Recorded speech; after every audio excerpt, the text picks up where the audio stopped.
Ayan. So, okay. So today we're going to discuss balancing chemical equations. No? So alam ko ginagawa nyo to since high school and some of you may find it traumatic. No? So yung iba kasi natatakot dito sa balancing it. No? But I'll tell you na hindi naman siya ganun ka-traumatic. No? Because yung method na gagawin natin today would be techniques na lang, no? Technique na lang yung papakita ko sa inyo how to quickly balance chemical equations. Kasi nung ito na yung third time na madidiscuss to sa inyo, no? The first time is in junior high, then senior high, then college, no? So hopefully by college, mas bumilis na tayo compared sa ating high school performance, no? So puntahan natin yung mangyayari today, no? So, before kasi in your high school, you are always asked just to count the atoms, then multiply. That's di na alam yung nangyayari, di ba? This time, our approach will be technique-based, no? So, ano yung mga techniques na pwede natin makuha to answer the equations easily, no? Para mabilis yung pag-solve, no? So, hindi kayo bago dito, no? So, alam ko, may background na kayo. So, medyo kailangan sanay na kayo, no? So, yan. Pero, don't worry. Babalik pa rin tayo sa basics, then saka tayo mag-techniques na. Okay. So, what are our goals for today? So, ang objective natin is for us to be able to write and balance equations and to write chemical equations from words, no? So, mga word problem meron dito. Okay. So, basic lang yan. As long as you know how to name compounds, mga ionic compounds ninyo, okay? As long as you also know how to name binary compounds, no? Mga covalent molecules, so on and so forth, no? So, pag alam nyo na yung formula, yung name ng formula, yun. So, this topic would be very easy for you, okay? Kaya ni-note ko dito na dapat na ituro na yung nomenclature before this na. Okay? So, yan. And ano pa ba? Yun. So, dalawa lang objectives natin for us to be able to balance equations and to write equation from words and vice versa. Okay? Okay, so let's review. Saan ba ginagamit ang chemical equations? So, we use chemical equations to accompany or to show the two types of changes that our matter can undergo. Pwede natin ipakita through chemical equations ang physical changes or yung chemical changes. So, pag sinabi natin physical changes, may pagbabago lang sa physical state of matter. So, nagbabago lang kanya yung state, no? So, that means from liquid to gas, gas to solid to liquid, or solid to gas, no? So, mga ganong changes, no? We can also describe those physical changes with chemical equations, no? So, for example, yung water na yellow, pag may melt siya, so pwede natin ipakita yon as H2OS to H2O liquid, no? So, dito, hindi na kailangan ng balancing, no? Kasi balance na naman yan, eh, no? Kung ano yung molecules mo sa kabila, yun na rin naman nasa kabila. So, wala ka nang gagawin. You just indicate the changes in the phase of your matter. So, from solid, yellow, naging liquid na tubig na. Okay, so yan. Physical change yan. No? Pag same pa rin yung formula mo, but there is a change in the state of matter. Physical change. Saan yun nangangailangan ng balancing? Chemical changes. So what happens in chemical changes ba? No? When we do chemical changes, kasi what we are doing is that we are changing the chemical identity of our existing molecules. No? Kunwari, okay, pwede sunugin dito. Kunwari, ito na lang, itong armrest kung parang unan, no? So, kunwari sinunog ko to, no? So, ano mangyayari dito? May mga matitirang black particles dito, no? Ang tawag doon ay char, no? CHAR, no? Ayun. Para siyang uling, no? Kunwari sinunog ko yung papel, may iwan na char, no? Yung kulay itim or charcoal, no? So, ganon. So, ano mangyayari dun sa mga yon, no?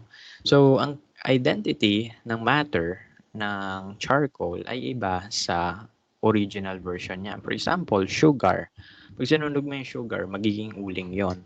Pag sinunog mo yung kahoy, magiging uling yon. So, do they have the same chemical properties? No, no. So, hindi, magkaibang substance na sila, no? So that means anything that involves the change of identity ng chemical substances natin are considered chemical reactions or chemical changes. No? So pag nagbabago yung chemical formula, that means nagbabago ang chemical identity ng iyong matter. So yun, um, for example nga yung glucose, kunwari kumakain ka ngayon, no? Ang nangyayari lang dyan sa katawan nyo ay sinusunog niya lang yung glucose, no? By the process of cellular respiration, no? So 6CO2, 6H2O. So what happens this, no? Yung kinain yung food that will be broken down into smaller sugar pieces, no? Usually glucose molecules. Then kaya ka humihinga kasi para kailangan ng oxygen, no, to break down the molecules of sugar, no. So yan. So humihinga tayo because we need these oxygen molecules to oxidize our glucose molecules in a process called cellular respiration. So tatlong processes yon: glycolysis, Krebs cycle, electron transport chain. So yan. So habang nangyayari yung processes na yon, what happens is that your glucose molecules are eventually being broken down into pyruvate, acetyl coenzyme A, then eventually carbon dioxide na lang siya. Okay? Plus energy. Okay? So yan. So yun yung idea. No? So pinuputol-putol yan through chemical reactions. That means yung identity ng molecule na to ay iba na sa products niya. No? So, nagbago na siya. No? So, ibig sabihin nun, may chemical changes tayo. Okay? So, yan. So, usually, when we have chemical reactions, we represent them with chemical equations. So, ito yung format niya. No? So, yan. Daanan lang natin to, no? Para ma-recall tayo. So usually on the left side, we have here the reactants, no? So ito yung mga reactants ng ating chemical reaction. Ano meron sa reactants? Reactants are the substances used in chemical reaction. So sila yung inuubos, sila yung ginagamit to produce the products which are on the right side of your equation. So ito yung mga products natin, sila yung napoproduce habang yung reactants ay nauubos. No? And in between them, we can see a reaction arrow that tells us about the direction of the reaction. And usually, the direction of the reaction is going to the right, going to the products. No? However, there's another type of arrow that we have to be familiar with, and we call that the equilibrium arrow. So what's with the equilibrium arrow? It is a two-headed arrow. One is pointing to the right, the other is pointing to the left. That tells us that there are reactions happening going to the product side, and meron ding reaction that goes to the reactant side. No? So that means may two ways ang reaction. No? May dalawang paraan na nangyayari yung reaction to the product and to the reactant. Vice versa. Okay? So yun yung idea. Yung equilibrium arrow that is usually described by equation ng equilibrium constant. So we will discuss that pag nag-analytical chemistry na kayo, no? Which is next semester. So I don't know kung ako yung teacher nyo doon or iba. Pero yun. So next sem na yung equilibrium arrow. Pero familiarize lang tayo ha. Pag nakita nyo equilibrium arrow, that means there are two reactions happening. Reactant to product and product to reactant. No? So they happen at the same time. Okay? And in our reactants and our products, we see chemical formulas. No? So when we say chemical formulas, these are representations of the molecules present, no? Or the atoms present in the molecules. No? So makikita natin dyan yung dami ng atoms through subscripts. No? So yung subscripts natin, this tells us the number This tells us about the number of atoms in your chemical formula. For example, CO2, dalawa yung oxygen. Kasi dalawa daw yung oxygen dyan, no? Okay? Yung carbon, wala nakalagay. Kasi meaning nun, one lang. No? May isang carbon, may dalawang oxygen. And ano alam natin about the subscripts, no? So, as I told you noong chapter 2, no? Ang subscripts ng ating chemical formulas are innate, no? Meaning ng innate ay as is na siya, no? Yung subscripts nila ay yun na, no? Bakit? Kasi may law of multiple proportion or law of definite proportion, no? That was actually included in Dalton's atomic theory. Sabi doon ni Dalton that substances exist in different proportion. Pag iba-iba yung number ng atoms, that corresponds to different substances, no? So, kunwari, CO2 yan, that pertains to carbon dioxide, the one we breathe out, no? Pag yung proportion ng carbon and oxygen ay 1:1 naman, kunwari, isang oxygen lang meron dyan. So, kapag 1:1 ng kanilang proportion, you are actually pertaining to a different compound, which is carbon monoxide, which is very toxic, no? So, yun. So, that's why, sinasabi natin, when we do chemical reactions, we do not change the subscript regardless of kung ano man mangyari. Yun ha. So, never binabago ang subscript. For the reason that, pag ibang subscript yung nakalagay dyan, you are pertaining to a different substance. No? So, yan. So, hindi talaga binabago yan. No? Kasi we are pertaining to CO2. So, 2 talaga yon. Hindi yan pwedeng, kunwari, ay, isang oxygen lang kulang, lagyan ko na lang to ng 3. Bawal yan, ha? Okay? So, yan. Never alter your subscripts. Then, let's proceed with the next one. Okay, ano yung binabago? Kung hindi pwede baguhin yung subscript, pwede baguhin ang coefficients, no? We call the coefficients or the stoichiometric coefficients as the multiplier. So, ano yung purpose nila? They multiply the number of atoms present in your formula. So, kunwari, I place 3 here, magiging 3 carbon yung katumbas niyan.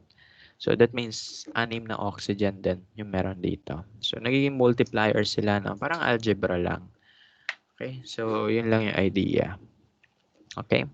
Sila yung mga binabago-bago natin. Ano yung mga coefficients, no? They could be either whole number or they can be fractions, no?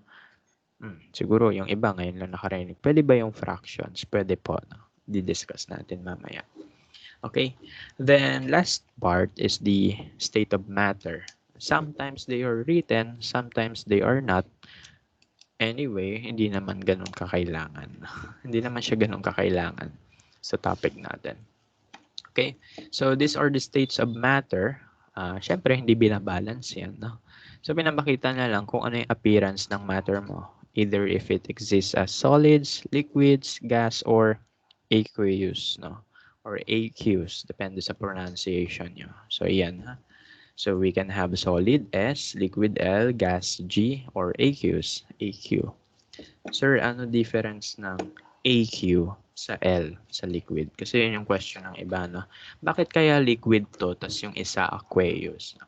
Kasi ganito, pag aqueous yung substance mo, yung particles ay dissolved in liquids, no? Pero kapag sinabi nating liquid, liquid na yon, yun na yon, no?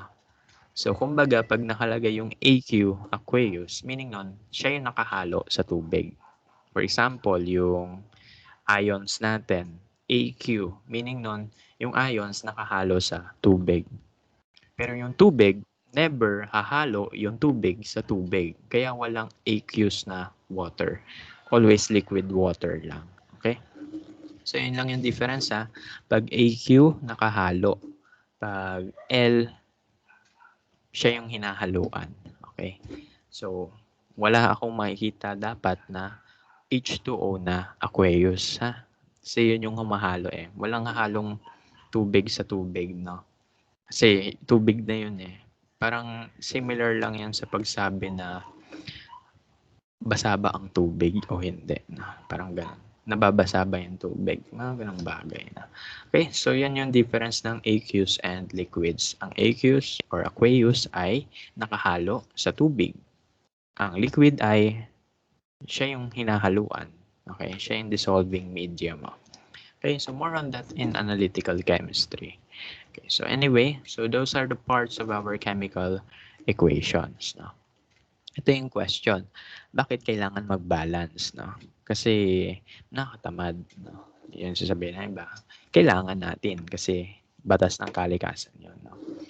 In one of the postulates of Dalton in his atomic theory, yung law of conservation of mass. No? Ano sabi sa law of conservation of mass? Matter cannot be created nor destroyed, and in a chemical reaction, they are just transformed from one substance to another. So nagbabagong anyo lang kasi yung ating substances, no? However, the number of atoms are the same sa reactant and sa product, no? So ibig sabihin 'yon, kailangan balanced yung atoms. Kung ilan yung atoms na meron ka sa reactant, that should be the same number of atoms in your products, no? Hindi pwedeng sobra, hindi pwedeng kulang because you are violating the rules of the universe. No? Kasi pag hindi mo binalance yan, baka magunaw yung mundo. Hindi natin sure. No? So yan, kailangan binabalance parati. No? Kasi yun yung batas ng kalikasan. Okay? Then again, when we are balancing equation, again, we are not changing the subscripts. No? Never alter your subscripts. Hindi pinapalitan yan. Ano yung pinapalitan? Yung coefficients. No? Yung nasa left side ng formulas. Okay ha? So reiterate ko lang. Kasi merong ganun pa rin sa college. Oo. Nagturo ako ng bridging class. No? Mga engineering students na hindi from STEM, they have to bridge kasi. Okay, so yun. So, may mga ganong bata doon. So, ako na-stress ako. So, bawal palitan ng subscript, no? Yan yung pinopoint out ko parati. Okay? So, with that, no? Ano yung general steps? Ito yung generic na steps, no? Ito, alam nyo na to, no? Ano yung mga steps in balancing equations? So, number 1, we identify the formulas if they are correct. Kailangan tama ang formula. Okay? So, pag hindi sure, pwede i-google. Pero as much as possible, kailangan alam natin. No? Kasi nag-discuss na ng ionic compounds. No? Nag-discuss na ng ionic formulas. Yung naming din nila, binigay na. No? So, kailangan alam na natin. No? So, ganun.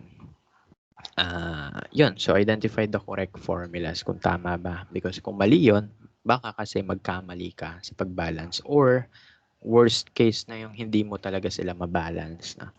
That happened to me. No? Nagka-typo kasi si teacher. So, okay lang naman. Typo, understandable naman. So, ako naman, ang problema ako, hindi ko mabalance. Sabi ko, ba't hindi ko mabalance to? So, tinignan ko yung formula, mali pala.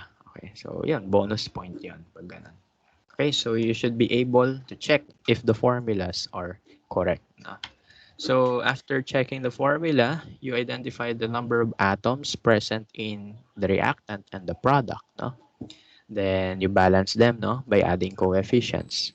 Usually, when we balance atoms, the last priority is oxygen. Huli parati si oxygen na binabalance. Okay? So yan. Last priority. Kasi kung pag inuna mo yun, may stress ka lang. Okay? So yan. Then, if polyatomic ions exist, it is easier to balance them by just looking at their subscripts. No? Siguro itong number 4 na to, this may be new for some, no? Pero we will see this mamaya, no? Sa susunod na slides. Then lastly, we add the coefficients to check to the rest and check if the atoms are all balanced, no? So yan, so magbabalance lang tayo by adding coefficients. Yung last molecule na ibabalance ay yung oxygen, no? Well, depende sa case, pero most of the time, oxygens yung binabalance. Yung huling binabalance, no? Okay, so ganun lang. Okay. So, pero again ha, hindi naman siya standard, no? Mga ano lang yan, mga suggestions, no? Okay. So, kunwari, let's have a look at this molecule, no? At this equation. So, we have carbon plus oxygen gas forming carbon monoxide, no? Okay. So, kung titignan natin, ito yung elements natin. We have carbon and oxygen, and we have 1 and 2 for each in the reactant side and 1 and 1 on the product side. No? And mapapansin natin that the carbons are already balanced. However, yung oxygens ay hindi balanced. No? Okay. So, kunwari, ganun nga. Sabi natin, kung balance na yung carbon, ibabalance mo naman yung oxygens. No? Balance natin yung oxygens. So, since we have 2 oxygens here and 1 oxygen for the product, so gagawin kong 2 yung number ng oxygen sa product. Pero, hindi ko gagawin ito. Hindi ko papalitan yung subscript. Nag-iingay na naman yung pusa. So, hindi ko papalitan yung subscript because carbon monoxide is different from carbon dioxide. Magkaiba yon. So, hindi pwedeng baguhin yung subscript lang. Kasi kung pwede yon, edi sana may lumilipad na sasakyan. No? Pero hindi ganun eh. Okay, so we just change the coefficient. Teka lang. Hoy.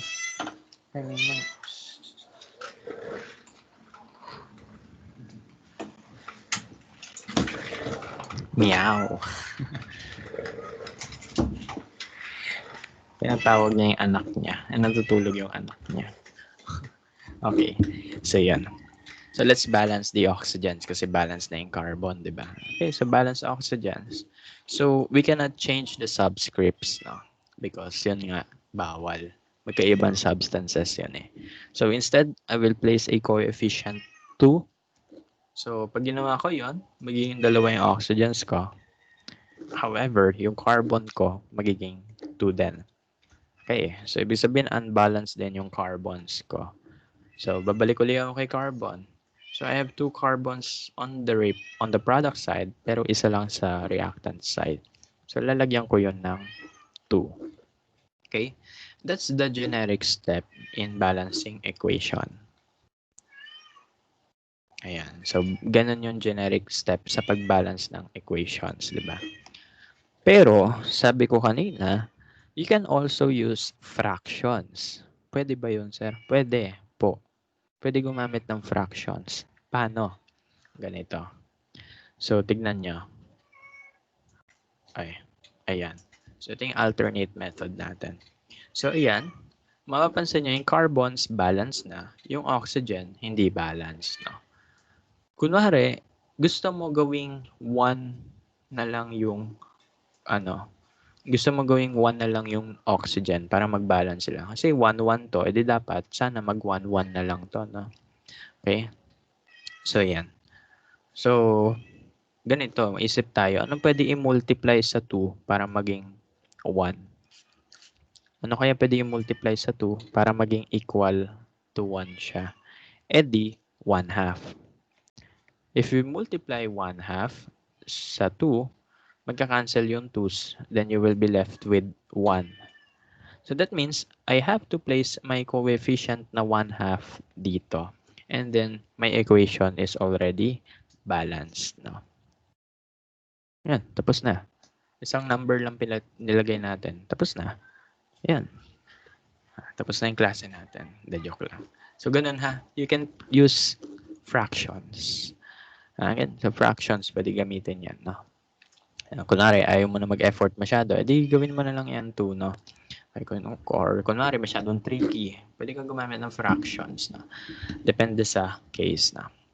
Okay. Pero usually, ito, tip ko na lang, no? Based on my experience, since 8 years na akong nagsosolve, simula 3rd year high school ko. 14 years old ako nun. 14 ba? And 15 years old ako nun. No? So, yun. Mula 15 years old hanggang 22 years old, nagsosolve na ako ng ganito. So, sanayan na lang. Bibigyan ko na kayo ng tip. Yung oxygen, yung madalas may fraction. Ayan. So, ayan. Take note nyo na lang na kay oxygen madalas yung fraction, SKL. Okay? So yan, share ko lang yung mga tips ko kasi maganda na yung alam niyo yung techniques, di ba? Okay. So anyway, going back to our equation. However, kunwari, nakalagay sa problem. Kunwari, nakita niyo yung canvas. May quiz na naman. Mas nakalagay doon. What are the integer coefficients of the following equation? No? So, ibig sabihin nun, pag sinabing integer, whole number dapat. Dapat walang fraction. Kunwari, gusto ko, ginawa ko sir, may fraction. Paano ko to gagawing walang fraction? So, easy lang yan. No? Treat that as an algebraic equation or algebraic expression. So, ano ginagawa? Para matanggal yung fraction, we multiply the entire equation by the denominator. No? So, pwede natin i-multiply yan by 2. No? So, pag minultiply natin yan by 2, so, ano mangyayari? Mawawala yung denominator. No? So, ayan yung mangyayari. And as you can see, we still ended up with the previous answer. No? 2C, O2, 2CO. No? So, ganun pa rin. No? You will still end up with the same answer as it is in the integer version. No? So, same lang yung fraction and then yung integer version. No?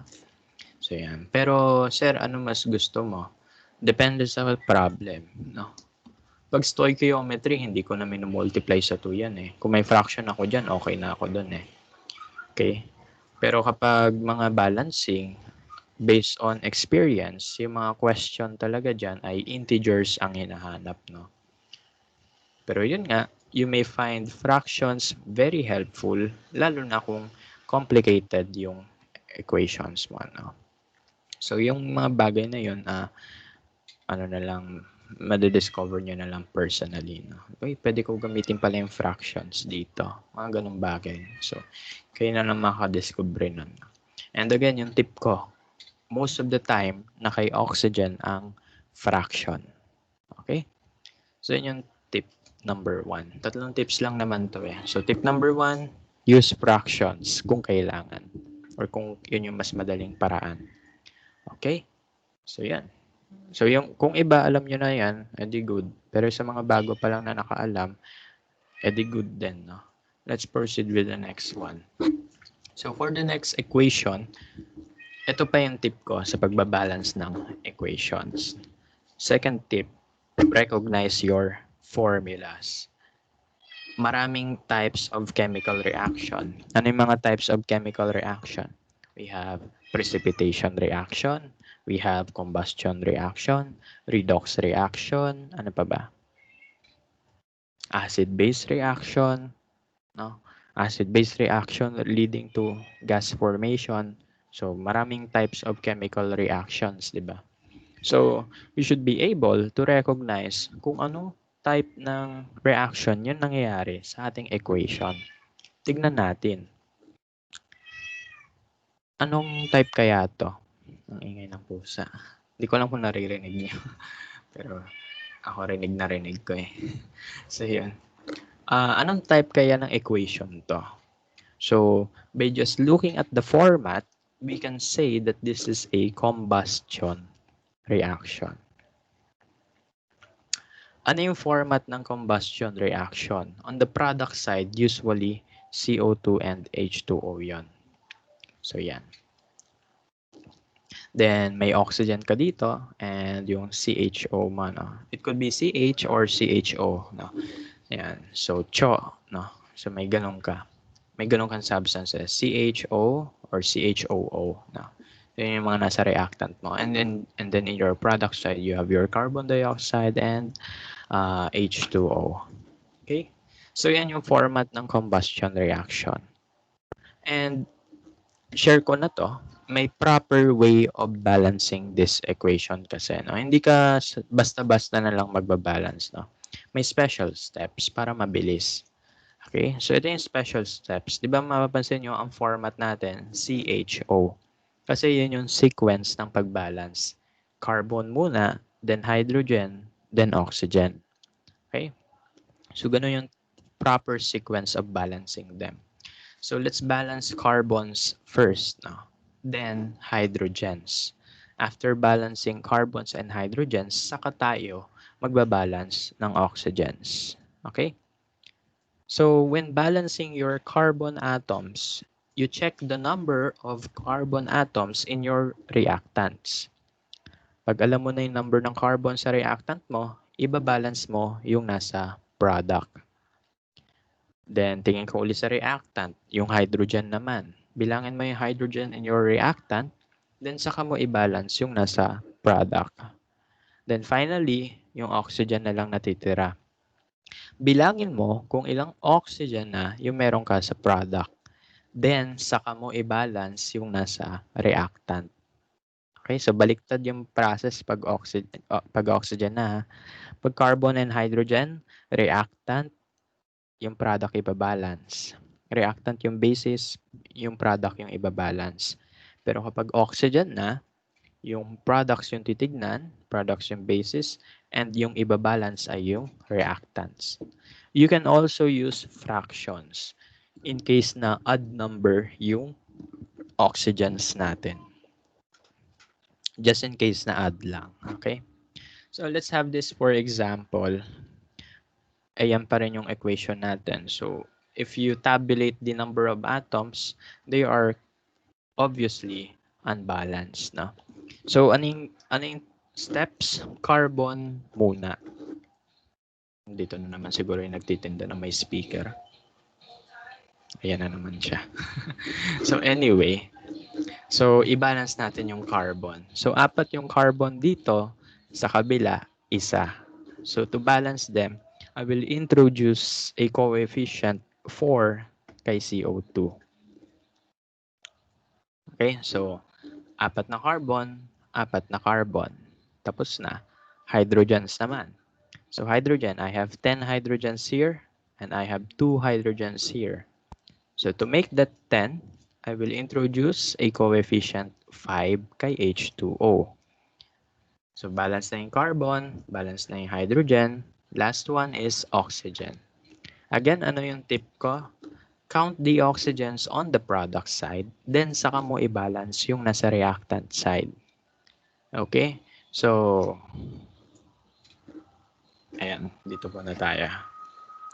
Okay? So, yan. 4 na yung CO2, 5 yung H2O. Sasabi ko, kailangan i-balance yung oxygens na. So, bilangin mo muna yung oxygen sa product side, no? So, I have 2 oxygens here times 4. So, that's 4 times 2, 8, no? Plus 5 times 1, edi 5. Nagpe-pretend lang ako pero nandiyan na yung sagot, no? 13. Okay, para lang makita nyo. Okay, so ganun na. You have 2 times 4, 5 times 1. Tapos ipag-add mo sila. 13 yon. Ito yung question. Tingin ka sa oxygens. You have 13 oxygens in your product and 2 oxygens in your reactants. Ano pwede gawin para yung 2 maging equal to 13? Ano i-multiply mo dyan?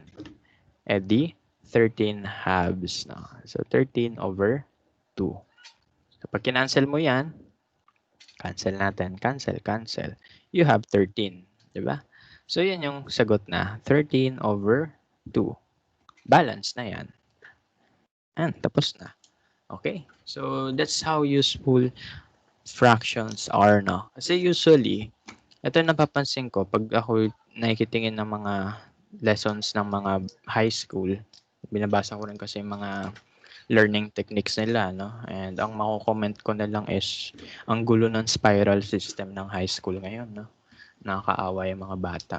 Pero eto na nga lang, no? Share ko na lang. Ang ginagawa kasi daw nung high school, which is na-experience ko rin naman, kapag odd number daw yan, i-multiply mo daw lahat sa 2. Ganun din naman yung ginagawa, di ba? Kapag itong fraction, gagawin mong whole number. Di ba? So, yeah. Ganun lang.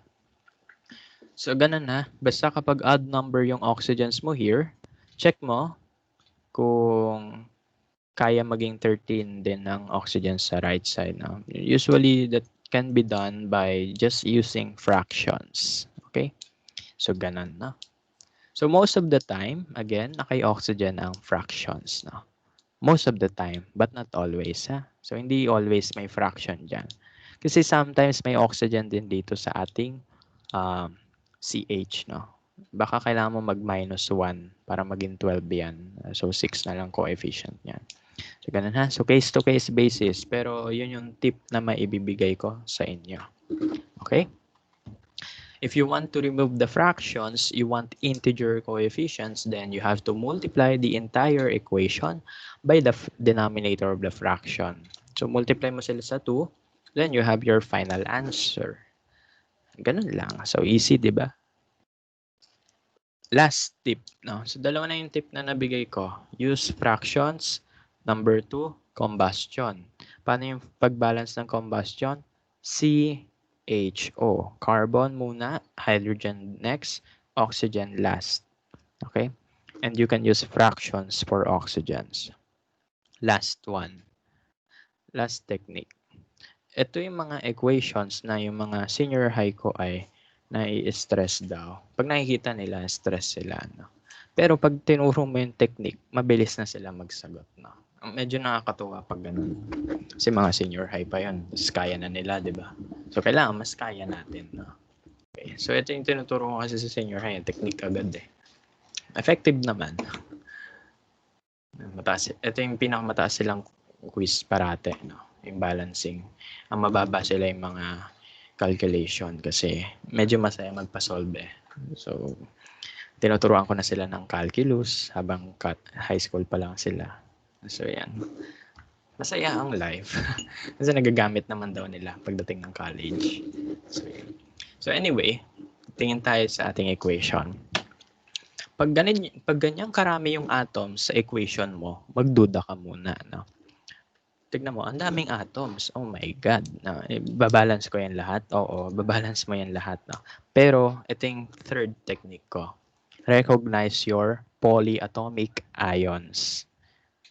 Ano yung mga polyatomic ions? Yung mga sulfate, phosphate, phosphite, sulfite, carbonate, bisulfate, no? Biphosphate, dihydrogen phosphate. Yung mga yon, no?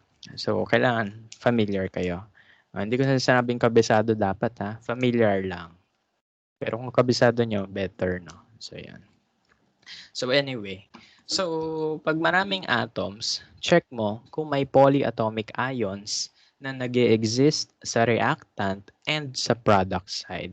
So ano yung requirement? May nauulit sa reactant and sa product side. No? May nauulit na ions. Tignan natin. Kung mapapansin mo, may kita mo agad na yung SO3 sa reactant, may kita mo rin sa product, SO3. Tapos, yung PO4 sa reactant, may kita mo rin sa product side. So, yun yung sinasabi kong recognition skills. No? So, ano yung pag-recognize natin? Tignan mo kung may nauulit sa reactant and sa product side. Sila ngayon yung bigyan mo ng focus, yung mga nauulit. Check mo kung balanced na sila. Okay? So, paano natin i-check kung balance na yan? Ayan. So, ganito lang. Bilangin mo kung ilang SO3 meron sa reactant, ilang SO3 meron sa product. As a whole na yung counting sa kanila. Hindi na individual atoms, ha? So, bilangin mo, ilang SO3 meron dito? Ito. Isang SO3. Sa product, isang SO3. Balance na yon. Tignan mo dito. Ilang PO4 meron ka? Isa. Doon sa product, isa. So, in case na balance na ang iyong polyatomic ions, ano gagawin? Disregard mo na sila. Okay? So, pag balance sila, set them aside, no? So, lalagyan ko yan ng highlight, no? Yan. So, pag balance yan, set aside. Huwag sila papansinin. Kasi balance na sila eh. Okay. So, set aside mo sila. Saan ka ngayon magfo-focus? Doon sa natira. Kay sodium, kay hydrogen, and kay sodium ulit. No? So, ganun yung technique ko ha. So, pag nakakita kayo ng mga polyatomics na nauulit sa reactant and the product, check mo kung balance sila. Pag balance na sila, meaning iisa yung number ng SO3 dito sa kabila, ito isang PO4, isang PO4 din na sa kabila, balance na yon. set aside mo sila. So, wala kang munang gagawin sa kanila. Sino yung ibabalance mo? Yung natira, yung Na and yung H. Let's look at Na. We have 2 Nas here. We have 3 Nas here. Ano yung common factor nila? Di 6, no? So, to make them equal to 6, etong una, imumultiply ko by 3. Yung nasa dulo, imumultiply ko by 2. So, 3Na2, 2Na3. 6 na. Tig 6 na sila. So, balance na yung sodium. Hydrogen na lang. Hydrogens. We have 3 hydrogens here. 2 din dito. So, the common multiple is also 6. No? So, ano na gagawin natin? Di multiply ko to by 2. Ito multiply ko by 3. So that they will all be also equal to 6. Pag balance na yung mga yan, the entire equation is okay na. Yan, tapos ka na. Balance na yung buong equation. Di ba? Easy. So, ganun lang. So, as long as you recognize the polyatomics, set aside mo sila. Ito, isang SO3 dito, isang SO3 doon. Set aside. Isang PO4 dito, isang PO4 doon. Set aside din. Ang gagalawin mo na lang, yung natira. Yung hindi mo i-cross out na. So, ganun yung tip na i-share ko sa inyo. If you want to verify if tama na yung number of atoms, then you can do this. You can do the table. So, bibilangin mo na sila individually naman. No?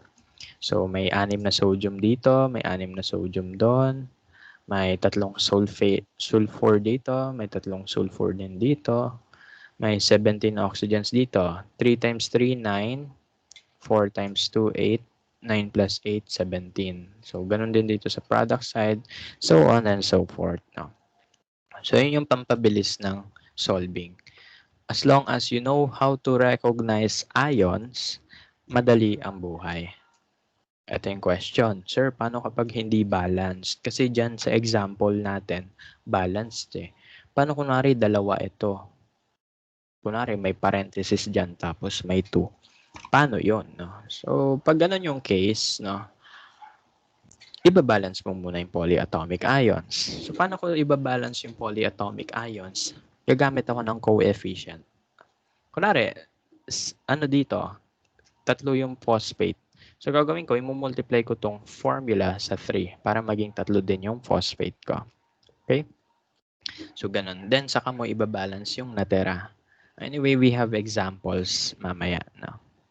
Okay, so yun lang yung 3 empty words. Yun lang yung 3 simple steps natin. So, ano yung unang technique na shinare ko sa inyo? Gumamit ng fractions. Huwag matakot sa fractions. Number lang yan. No? So, marami kasing batang takot sa fraction. Kaya hindi gumagamit ng fraction. Pero I'll mind you na masaya gumamit ng fractions. No? Although, weakness ko rin yan nung bata ako eh. Share ko lang, nung elementary kasi ako yung pinakamababa sa score sa math parate. Tapos nung college ako, never again. No? So, yan. Ganun dapat. No? Huwag ka magtatalo sa weakness mo. Okay, so yan. Nakapagturo na nga ako ng calculus eh. Sa mga review lang. No? So, dati takot ako sa math. Ngayon, okay na kami. No? Best friends na. So, kailangan ganun din na huwag matakot sa numbers. No? Hindi yung kalaban. Kailangan natin yan. Lalo na sa field natin sa science. No? Okay, so yan. So, use fractions. Ikalawang tip, yung CHOs. Yung ating combustion. No? Paano yung format ng combustion reaction? Paano sila binabalance? Carbon muna. Asan yung mouse? Carbon muna, yung hydrogen. Then lastly, oxygens.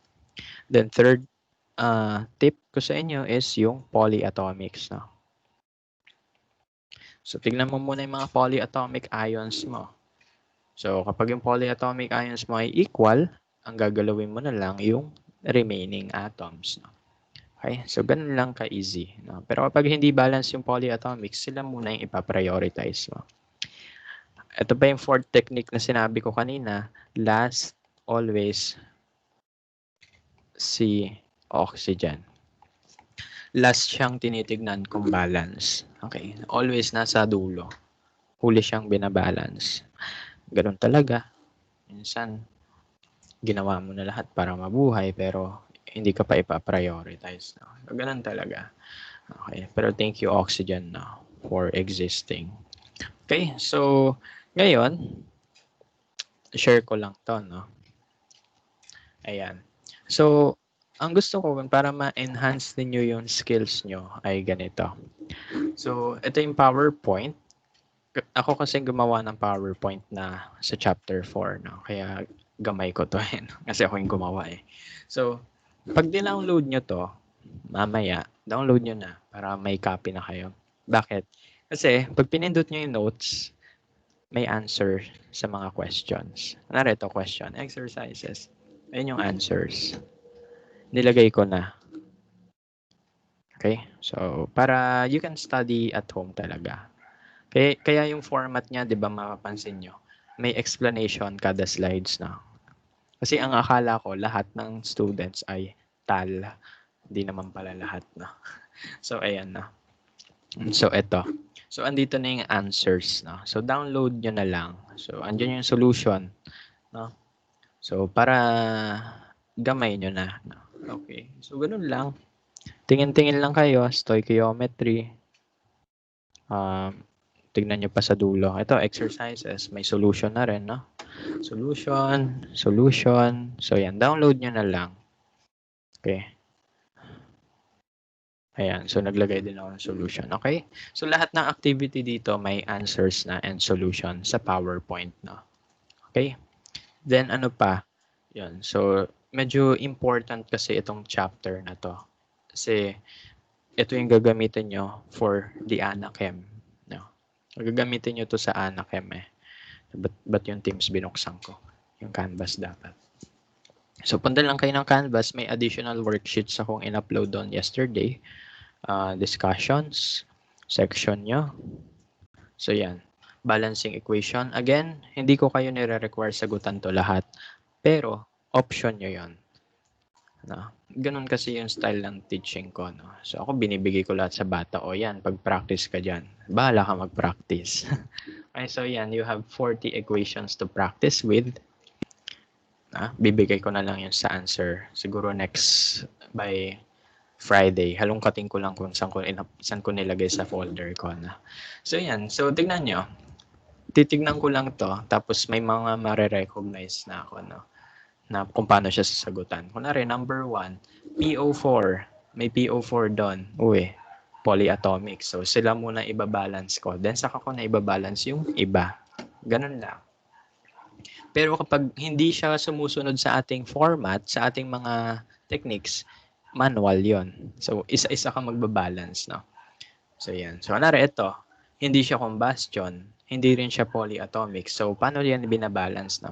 Usually, left to right, no? Si potassium, balance mo, si boron, then, again, always nasa dulo yung oxygen, no? Slash siyang binabalance, no? As, ito, ano pa kaya? Kunwari ito, PO4. PO4, kaso dalawa. Uy, polyatomics. Polyatomic ions yan. Yes, no? So, ano gagawin? Balance mo muna sila. Since 2 yung PO4 dito, lagyan mo 2 ng 2 sa harap para maging dalawa din yung PO4 doon. Tapos saka mo na lang i-balance yung natira. So, ganun lang. Ano pa? Ito, CO3, carbonate. Tapos may carbonate doon. 3. Dito isa. So, anong gagawin ko para mag-balance yung carbonate? Lalagyan ko to ng 3 na coefficient. Then, yun. Balance mo na yung iba. Okay, so ganun lang. So, by just looking, alam mo na yung mangyayari, no? Ano ito? C6H6O2, CO2H2O. Ano yan? Combustion yan. So, anong gagawin mo pag combustion? Carbon muna, then hydrogen, lastly, yung oxygens, no? Ito, combustion uli, oh. C10H22. So, carbon muna, hydrogen, then lastly, oxygen. So, ganun yung pagtingin, no? Okay? Dami pang gustong i-balance, pero wag na lang muna, no? Bahala na kayo muna dyan. So, onti lang yung sasagutan ko. I will leave the rest for you to practice, no? So, again, may answers na naman kasi dito. So, dito sa 8 questions, I will just be answering 4 no, items. Yung representative items dito, which is 2, 3, 5, and 8. No? So, yan. Mga representative items yan sa mga diniscuss natin. No? Okay, so sulat ko lang. C2H6.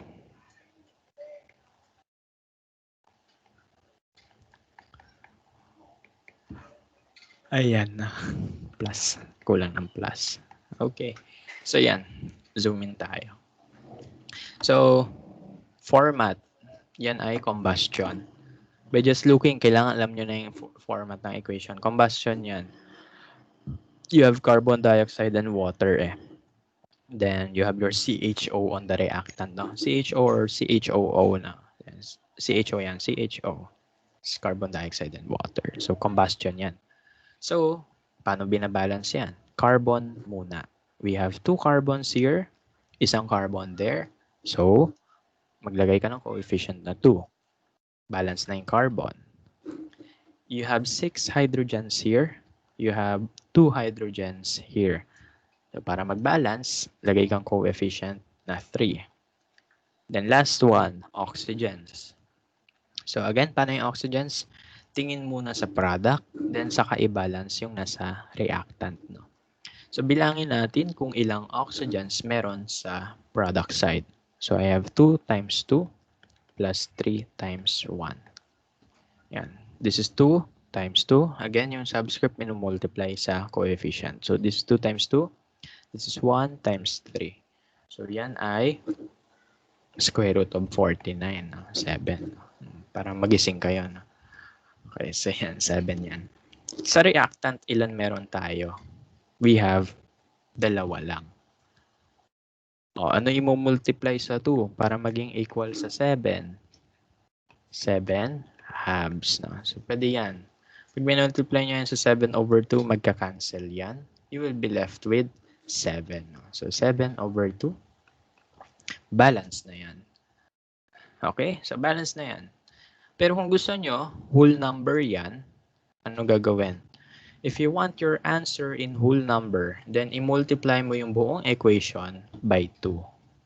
Okay, so multiply mo na lang yan by 2. So you will have, sulat ko ulit.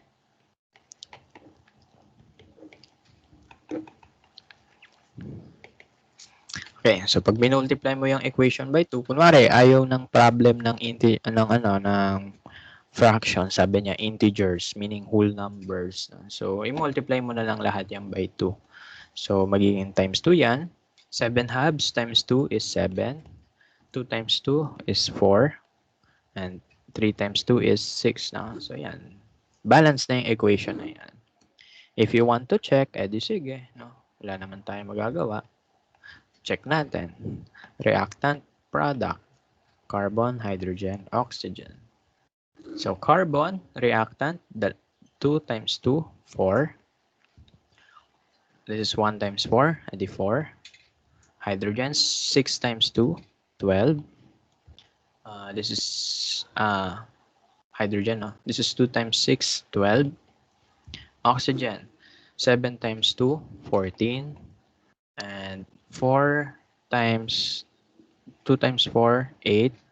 Plus 6 cannot be, no? 14. No? So, balance na sila.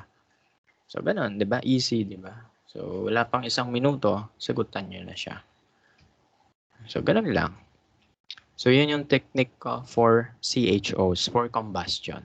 So, keep that in mind, sa buhay, para masaya ang buhay. No?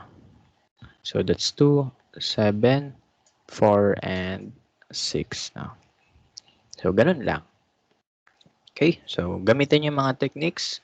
Pero again, no, hindi naman porket shinare ko yung technique ko is required yan. No? Kaya bahala. Mamaya kasi may mga better techniques pala kayo. No? Okay lang yun sa akin. Basta same tayo ng final answer.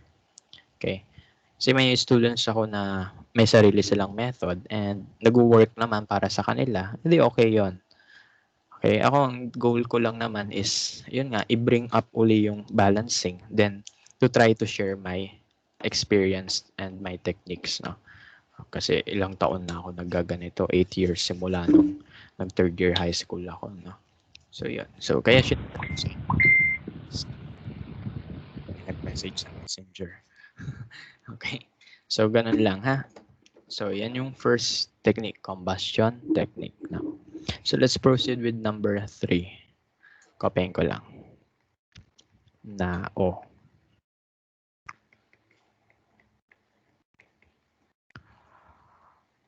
Ay, nakakaantok. Ang hirap na umaga yung klase, no? Nakakaantok. Pag tanghali naman, nakakaantok din. Sana natulog na lang tayo, di ba? So, H2O. Ayan. Okay, so let's have this equation. Again, ano sabi ko? Recognize the atoms present. So, recognize natin, may parehas ba sa reactant at sa product yung SO4. Okay, so mapapansin nyo, yung SO4 sa reactant, yun din yung nasa product. Okay, so isang bungkus sila, meaning polyatomic ions yan. No? So, ano gagawin natin? Tignan natin kung balance sila. So, we have one SO4 here, isang SO4 doon. Sir, paano mo malalaman kung isa o dalawa yan? No? Pag walang nakalagay, pag walang parenthesis, isa lang yan. Pero kapag may parenthesis, tapos may subscript yung parenthesis, meaning ganun siya karami. For example, itong nasa number 5, ito isang SO4 lang yan. Pero ito, tatlong SO4 yan. Kasi may 3 sa labas eh. So, hindi balance yun. No? Yun yung next nasasagutan natin eh. Okay? So, tingin muna tayo dito. So, sabi natin, SO4, isa dito, isa din sa kabila. So, balance sila. Ano gagawin kapag balance na? Set aside, no? Lagyan ko ng highlight para meaning niyan na isa-set aside natin sila. Hindi natin sila gagalawin. So, sino na yung babalance natin? Yung sodium and yung hydrogen. Again, yung oxygen, always at the last. Huli siyang binabalance, no? Okay, so balance muna natin yung sodium, yung hydrogen, then tignan natin kung balance na rin yung oxygens. Okay, so sige, sodium tayo. Sodium, I have 2 sodiums on the product side. Ayan, dalawang sodium. Sa reactant side, isa lang. So gagawin ko dyan, times 2. Hydrogens. Bilangin natin yung hydrogen sa reactant and sa product. So sa reactant, ito isang hydrogen times 2. Ito, dalawang hydrogen. So that's 2 plus 2, 4 hydrogens. On the product side, I only have 2 hydrogens. So ano gagawin ko doon? Times 2. Okay? So nabalance na natin yung sodium, nabalance na natin yung hydrogen. Then ano susunod? Let's check yung dami ng atoms kung balance na rin yung oxygens. No? So mag-tabulate na tayo ng atoms. Magbilang na tayo.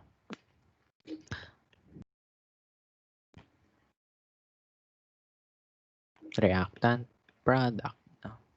Magbilang na tayo. So, dalawang sodium sa reactant, dalawa sa product. Okay. Hydrogens, this is 2 plus 2, 4. Product, 2 times 2, 4 din. Sulfur, ilang sulfur meron? Dito, isa lang, no? Product, isa lang din. Oxygens, we have 1 oxygen times 2, so 2. Tapos may 4 sa SO4, no? 4 na oxygen. And that's 2 plus 4, 6.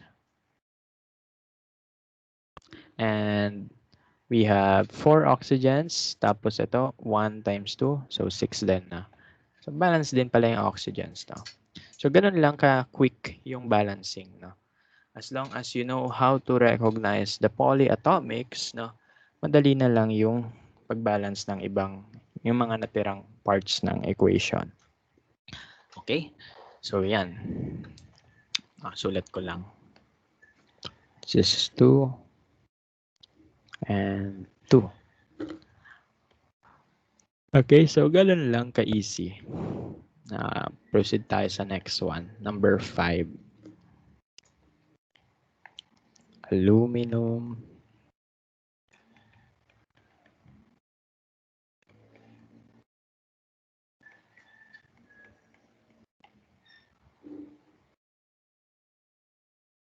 Ulitin ko na. Yan. So, 4, 3.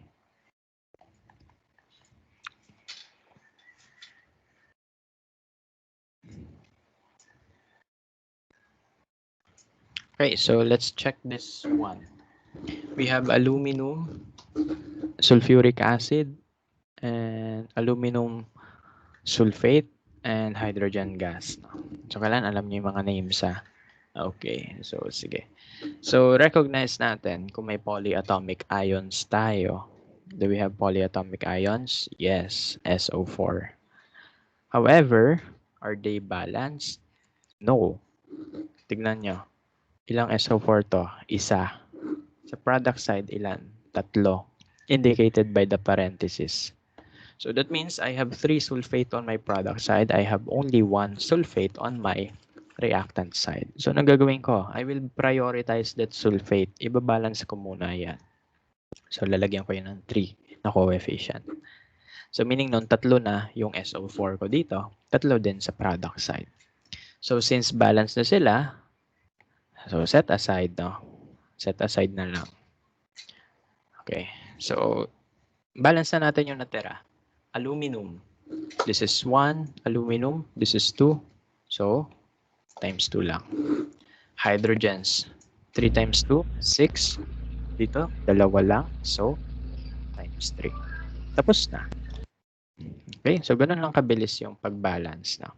Again, as long as you know how to recognize formulas, no? Pag na-recognize mo, uy, may naulit na ions dito, madali na mag-balance na. So again, pag hindi balance ang iyong polyatomic ions, sila yung i-prioritize ninyo. Ano ginawa ko kanina? I prioritized SO4 kasi ito tatlo, ito dalawa. So inuna ko yun i-balance. Kaya naglagay ako ng 3 dito. Then yung natira, as is na lang yung balancing, no? Left to right, no? So dalawang aluminum, tatlong H2, tapos na. Let's confirm kung balance na nga. Confirmation na lang tayo. Aluminum HSO, reactant product. So dalawang aluminum sa reactant, dalawa din sa product. 6 hydrogens, both. Ito yung 6, ito yung 6. Then, sulfur ilan? Isa times 3. Tapos, isa times 3. Again, yung, pag may parenthesis ka, you distribute the subscripts sa mga atoms na nasa loob, no? Similar concept with the coefficients, no? So, kung yung coefficient din distribute mo sa mga atom, ganun din yung subscript sa parenthesis, no? Grouping symbol yan eh. So, yan. So, itong 3, distribute mo dito. So, may tatlo kang sulfur. Itong 3, i-multiply mo sa 4. So, may 12 kang oxygens. No? 4, 8, 12. So, 12 na oxygens. Okay, so ganun na. So, 3 sulfur, tatlong sulfur din doon. Oxygen, check natin. Kasi always last check yung oxygen. No? Nasa dulo siya parate. So, this is 4 times 3, 12. And sabi natin, ito minumultiply yan doon. So, this is 4 times 3. 12 as well. Balanced na siya. Okay? So, very easy. Parang andali lang, no? So, pagdating ng quiz, bulaga, no? Yung quiz naman kasi, ang siya, yun ay pang-assess ng higher level ng thinking, no? Kung nagre-review tayo talaga or hindi, no?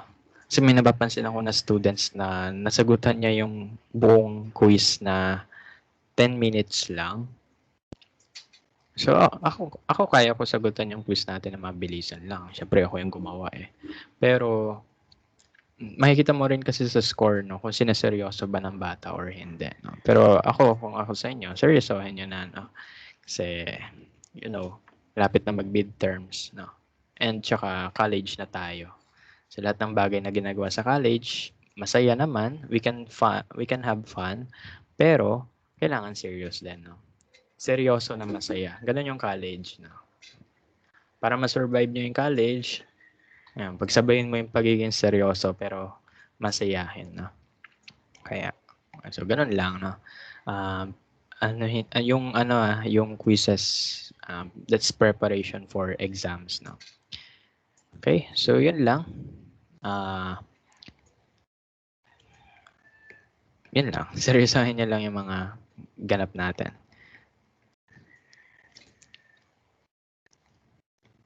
Last item.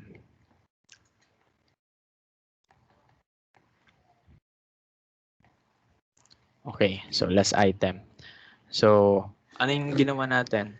Sa una, ginawa natin yung combustion. Sa ikalawa, ginawa natin yung polyatomic na balance. Sa ikalima, ginawa natin yung polyatomic na hindi balance.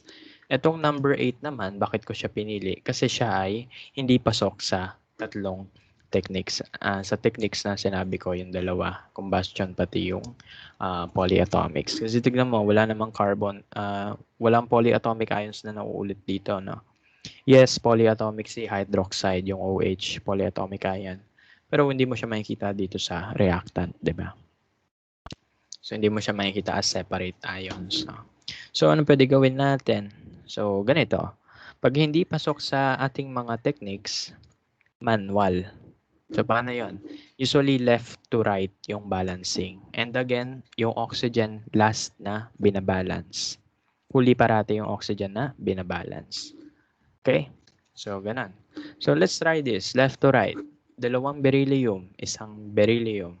So, para maging dalawa ito, lalagyan ko ng dalawa na coefficient yung beryllium. So, dalawa na yung Be dito. Doon, dalawa din yung Be. No? Sana all. No? So, yan. So, balance na yung beryllium. Tig-dalawa na silang Be. Sumunod, carbon. Isang carbon dito, isang carbon doon. Wala na akong gagawin. Balance na yun eh. Hydrogens, tignan natin. So, dito, may dalawa akong hydrogen. Sa product side, ilang hydrogens meron ako? Again, yung subscript ng parenthesis, dinidistribute sa loob. So, that means may dalawa akong hydrogens. Tapos, yung coefficient, imumultiply mo pa doon. No? So, yung dalawang hydrogen dito, imumultiply ko pa sa 2 kasi may coefficient ako na 2. So, 4 yon. Plus, CH4, may 4 na oxygens doon. No? So, 4, 8. No? So, ano imumultiply ko sa 2 para maging 8? Di 4 na. So, ang lalagay ako ng coefficient na 4 to balance the hydrogens. And let's see kung balance na yung oxygens. 4 times 1. Ito yun, 4 times 1. So, 4 yun, di ba? So, 4 times 1 is 4. Tignan natin yung oxygens. So, this is isang oxygen. Kaso may 2 sa labas. So, dalawang oxygen yon times 2 ulit. No? So, times 2 kasi may 2 na coefficient sa harap. No? So, 2 times 2 equals to 4. So, balance na lahat. No? So, ganun lang ka-easy. Okay? So, again, pag hindi pasok sa ating mga techniques, mag-manual, left to right, and last yung oxygen na binabalance. Okay, so I will leave the remaining items for you to practice, no? Maga naman tayo magdi-dismiss, no? Siguro mga 12 dismiss na tayo. Okay, so may time pa kayo to have a lunch, then magpahinga, no? So, yun. Okay, so ganun na. So, more practice. Kaya I will give you more time on your own, no? At your own pace. Okay, so yun lang. Yung iba sa inyo na, no? Proceed na ako with the next one. Teka lang, lalabas yung pusa.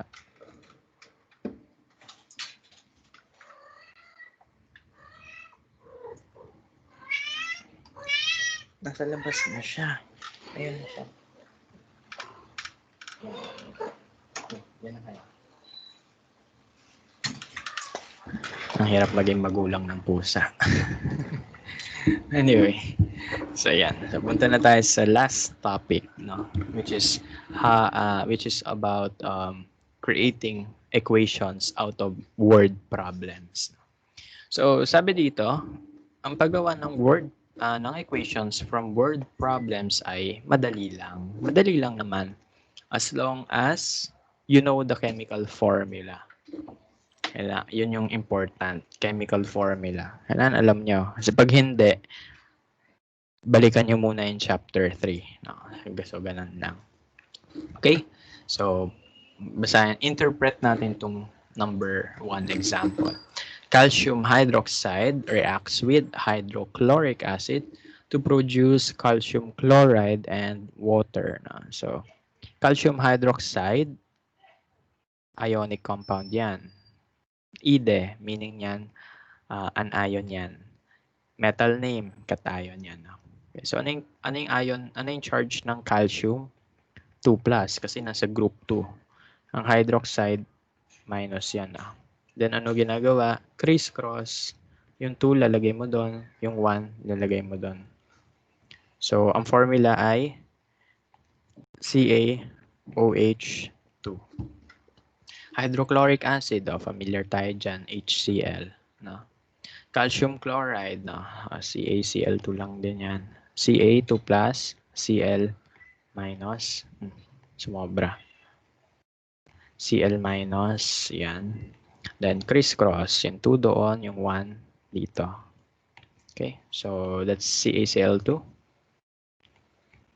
H2O ang water. Pag nagkamali pa sa water, okay lang yan. Basta kailangan hindi na magkamali sa susunod lang. So yan, so na-interpret natin ang calcium hydroxide sa AOH2, hydrochloric acid, HCl, calcium chloride sa ACl2, and H2O ang water. Then after recognizing your formulas, you should be able to interpret the keywords. Ano yung mga keywords natin? Highlight natin. Calcium hydroxide reacts with hydrochloric acid to produce calcium chloride and water.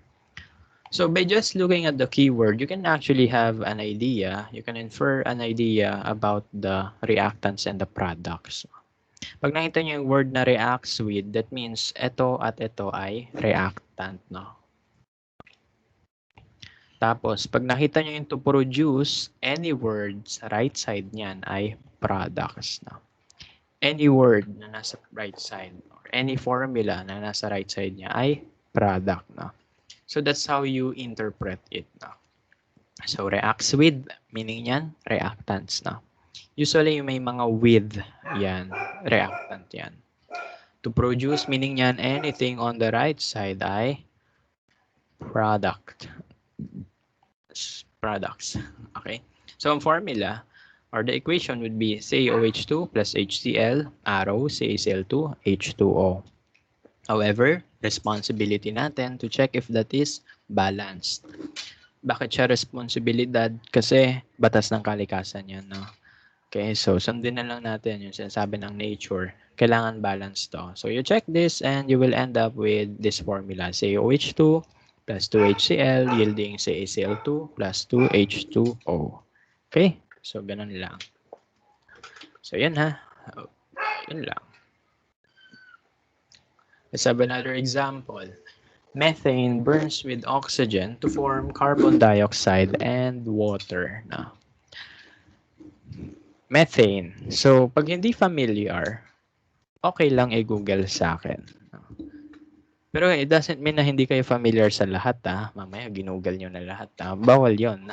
Yung iba lang na hindi kayo sure. Kunwari, methane. Hindi naman kami nakapag-organic chemistry, sir, nung senior high. Okay lang, no? Kasi nung senior high talaga, bihira lang yung nakakaabot ng organic, no? Ako kasi, to be honest, di ako nakakaabot doon, no? Pero familiar na yung mga bata ko sa mga methane, ammonia, no? Yung mga formula nila. So, ganun, no? Pero kapag hindi kayo sure, pwede i-google. Just to check, no? Yung mga common names lang, Pero kailangan yung iba, alam nyo na. Yung carbon dioxide, that alam nyo. Yung water, that alam nyo, no? So, ganun. So, yun. Pag may mga organic molecules na hindi kayo talaga sure, check nyo yung Google na lang. Kasi wala pa tayong organic chemistry and I totally understand that, no? Next sem pa kasi yung org chem natin. Okay, so yan. Methane burns with oxygen to form carbon dioxide and water. So, ano na gagawin natin?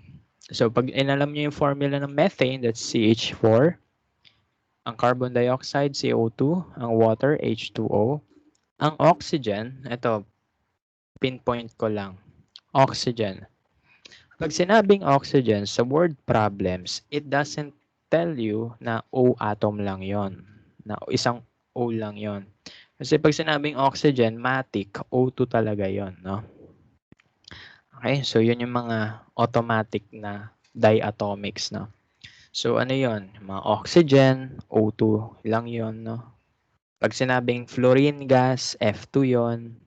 Pag sinabing nitrogen gas, N2. Pag sinabing hydrogen gas, H2. So pag sinabing ano pa kaya? Chlorine gas, Cl2. Pag sinabing bromine, liquid bromine, Br2. Sinabing iodine, I2, no? So yan yung mga diatomics natin, no? So yan. Kailangan familiar na kayo dito, no? So again, pag sinabing oxygen, hindi yan O lang. O2 dapat. Pag sinabing hydrogen gas, H2 dapat. Okay? Chlorine gas, Cl2. Fluorine gas, F2. Nitrogen gas, N2. Okay, so on and so forth. No? So, kailangan alam natin yung mga diatomic molecules. No? So, yan at yan lang naman yun. So, madali lang kabisaduhin. Okay, so ganun ha. So, yan. So, alam na natin yung formulas. Ngayon, keywords. Pag nakita nyo yung with, again, with lang talaga yung pinakatinitignan ko dito eh. Pag nakita nyo yung with, that means reactants yung dalawang yon. Pag nakita nyo yung to form, anything on the right ay products. Products yung mga nasa kanan. So the formula is CH4 plus O2, arrow, CO2, H2O. Then you balance this, no? This is combustion format, no? CO2, H2O na sa product, CHO na sa reactant, no? So balance mo yan, then you'll have this equation. Okay? So ganun lang ka-easy yung construction ng equation from the words, no? So 4 minutes na lang. Magto-12 na. Ako, gutom na rin ako eh. Alam ko kayo rin, no? So, sige. So, ito lang yung mga keywords. Keep in mind, reacts with, combusted with, combined with, the reaction between, that tells you about the reactants, no? Pag products naman, ang mga keywords ay to produce or produces, to yield or yields, to form or forms, o kaya decomposes to produce that, no? So, lahat ng yan, that tells you about the products, ito yung reactants. So, yan. Tip yan, ha? So, yan. So, to end this discussion, I will answer the 5 items, but I will provide unbalanced equation. So, I will leave the task for you, no? Para i-balance sila, no? So, ang gagawin ko dito, I will interpret the following questions. I will interpret the following statements into chemical equations. Okay, so ko-convert ko sila into equations. Okay. Tapos kayo na bahala mag-balance, no? And by the way, nasa PowerPoint naman yung answer na, no? So download nyo na lang. Medyo malaki yung file kasi andun yung boses ko, no? Naka-audio recording kasi yun eh. So pe-play nyo na lang ulit, no? Okay, so sagot na ako. Glucose. Ano formula niyan? Pag hindi alam, pwede i-google. Pero ang formula niyan ay C6H12O6. Oxygen. Again, hindi lang yan O. O2, ayan. Carbon dioxide, that's CO2. And water, H2O. Keywords. Combusted with. Ayan, combusted with. Meaning yan, ito at ito ay reactant. No? So, susulat ko na yan. C6H12O6 plus O2 to produce, meaning non-arrow, carbon dioxide and water. Okay, so ganun na. Glucose is combusted with oxygen to produce carbon dioxide and water. So ganun yung pag-interpret. Tignan nyo yung may mga with, no? So yan. Yan yung mga keywords natin eh. Number 2, methanol is combusted with oxygen to form carbon dioxide and water. So meaning nun, ang ating reactants ay methanol and oxygen because of this keyword combusted with, no? At ang ating products ay carbon dioxide and water, no? Because of the word to form, no? So yan, so ano yung formula ng methanol? Pag hindi sure, i-google. Pero ang formula niyan ay CH3OH, no? Oxygen, O2 yan, to form carbon dioxide and water. So, ganun lang. Next one, lithium. Pag metal name lang yung nakalagay, ang ilalagay mo dyan ay yung element symbol lang ng metal. Mare, lithium, edi Li lang yan. No?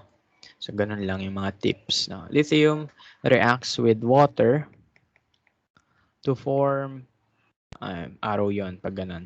Lithium hydroxide. O ano yung formula ng lithium hydroxide? LiOH. Bakit?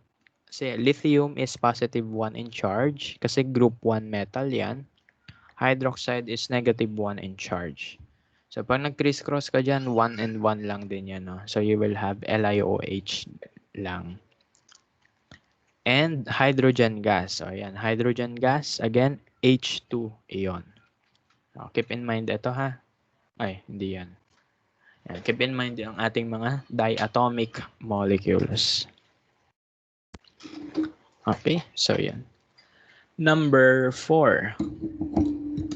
The reaction between ammonia and carbon dioxide. Pag hindi sure sa ammonia, sige, Google nyo. Pero ang formula niyan ay NH3. Carbon dioxide, CO2. Produces, meaning may araw na tayo dyan. Urea. Kunwari, hindi yan binigay. I-google mo yan. No? Pero binigay, so sige.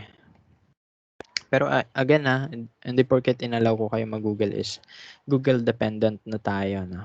So, kailangan ma-retain din natin yung mga info na nakikita natin. Ang formula pala ng ammonia ay NH3. So, kabisadohin na lang natin. No? Kasi kung kaya natin magkabisado ng lyrics, kaya din natin magkabisado ng formulas. No? And H2O. So, yan. So, yan. NH3, CO2 produces ammonia and water. Balance nyo na lang. Na? Last one, methanol. So, methanol is formed from carbon monoxide and hydrogen gas. Isip tayo. Is methanol the reactant or the product? So, ang sagot doon siya ay product. Passive tense yung ginamit dito na sentence, no? So, yung result agad yung sinabi bago yung precursor statement, no? So, passive style yung sentence natin. So, meaning nun, ito yung nabuo mula sa carbon monoxide and hydrogen gas. So, ito yung product, no? So, ba't kayo kailangan i-point out na ganon? Kasi sometimes yung product mo, yun yung unang sinasabi kaysa sa reactant, no? So, hindi always reactant yung nauuna tas product na sa dulo. No, no. Pwedeng magbaliktad, no? Depending on the usage of depending on grammatical stuff, no? Passive tense yung ating sentence. So, ibig sabihin, nauna yung result bago yung bago yung precursor niya, no? So, meaning methanol yung ating product. CH3OH. Sino yung reactants natin? From carbon monoxide and hydrogen gas. CO and H2. Okay, so yan lang naman. And I will leave the rest for you to practice. No? So again, ang task nyo na lang, please download the PowerPoint because nasa notes ang ating solutions. Ayan, so nilagay ko na yung solutions ng mga stoichiometry problems natin. Okay, so yan, andyan na lahat ng solutions. So, kayo na lang talaga bahala, no? Para i-take down note uli sila, no? Sulat nyo uli or just screenshot it, no? Or practice with them. So, yun, again, no? Ano yung task nyo na lang for the remaining hour is kumain. And if you have enough time pa, pwede kayo mag-rest or magsagot, no? So, sagutan nyo yung mga balancing, andyan na yung mga sagot, no? Tapos nasa Canvas, may additional worksheet nga, so you can try answering them as well. So, tingin lang kayo, Canvas, discussions, and MT23, andyan balancing, meron ding stoichiometry, no? So, yan. If you are confident enough, no, gusto nyo i-share sa akin yung answer nyo, pwede naman dito, lagay mo, sir, ito sagot ko, blah, blah, blah.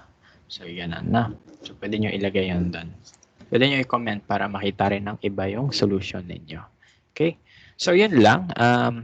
With that, we're done sa kailangan natin i-discuss ngayong araw. No? So, I'll see you on Friday na lang ulit. Na? So, thank you for your participation. Again, the class recording ay upload sa YouTube mamayang gabi. No? Para sa mga gusto uli mag-recall na. So, yan.